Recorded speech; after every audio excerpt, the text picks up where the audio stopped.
Assalamualaikum warahmatullahi wabarakatuh. Perkenalkan, nama saya Randa Wulandari Harun dengan NIM 131422035 dari jurusan Manajemen Pendidikan. Di sini saya akan menjelaskan hasil makalah saya yang berjudul tentang tata kelola pendidikan tinggi. Baik, pada pembahasan yang pertama yaitu pengertian struktur organisasi. Struktur organisasi merupakan sebuah kata yang terdiri dari kata struktur dan kata organisasi. Bahwa organisasi adalah struktur tata pembagian kerja dan struktur tata hubungan kerja atau sekelompok orang pemegang posisi yang bekerja sama secara tertentu untuk bersama-sama mencapai suatu tujuan tertentu. Adapun organisasi berasal dari perkataan organisme, yaitu suatu struktur dengan bagian-bagian yang demikian diintegrasi hingga hubungan mereka satu sama lain dipengaruhi oleh hubungan mereka dengan keseluruhan. Selanjutnya, bentuk struktur organisasi. Organisasi berdasarkan bentuknya menurut Hasibuan terdiri dari organisasi lini dan staf, dan organisasi fungsional.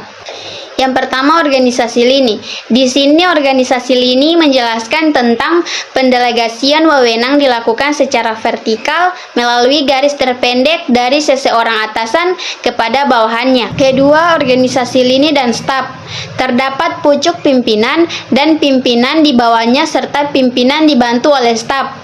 Tipe organisasi ini biasanya digunakan untuk organisasi besar, daerah kerjanya luas, dan pekerjaannya banyak. Yang ketiga, organisasi fungsional.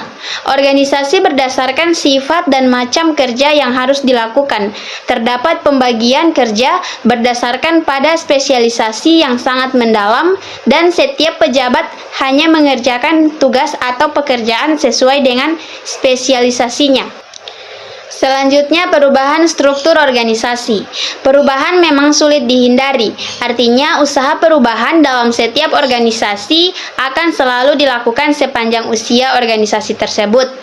Perubahan bertujuan untuk meningkatkan efisiensi kerja dalam organisasi. Banyak faktor yang mempengaruhi suatu organisasi, baik itu faktor internal atau eksternal organisasi. Perkenalkan, nama saya Nur Fadila dari C. Saya akan melanjutkan pemaparan materi dari teman saya. Selanjutnya, peran kepemimpinan lembaga pendidikan tinggi.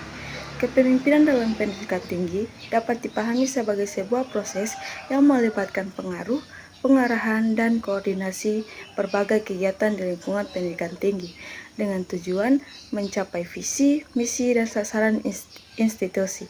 Karakteristik kepemimpinan di sektor ini cukup unik mengingat perguruan tinggi merupakan lembaga yang kompleks di mana terdapat beragam fungsi utama seperti pendidikan, penelitian, dan pengabdian kepada masyarakat yang dikenal sebagai Tridharma perguruan tinggi. Selanjutnya, peran strategis pemimpin dalam membangun keunggulan kompetitif perguruan tinggi. Pemimpin pada lembaga pendidikan tinggi memegang peran yang strategis sebagai arsitek visi dan penentu arah institusi. Tugas mereka adalah merumuskan visi yang tidak hanya inspiratif, tetapi juga realistis sesuai dengan kebutuhan masyarakat.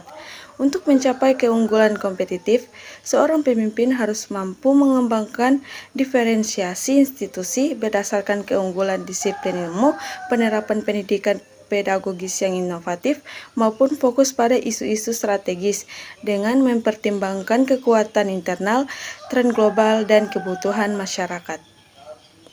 Selanjutnya, yang terakhir, pengembangan kepemimpinan berkualitas untuk keberlanjutan lembaga pendidikan tinggi. Pengembangan kepemimpinan yang efektif mencakup 4 dimensi utama, yaitu kompetensi manajerial, kompetensi akademik, kompetensi interpersonal, dan kompetensi kontekstual. Pemimpin yang mampu mengintegrasikan keempat dimensi ini diharapkan dapat membawa perguruan tinggi menuju keunggulan di tengah perubahan lingkungan yang selalu dinamis.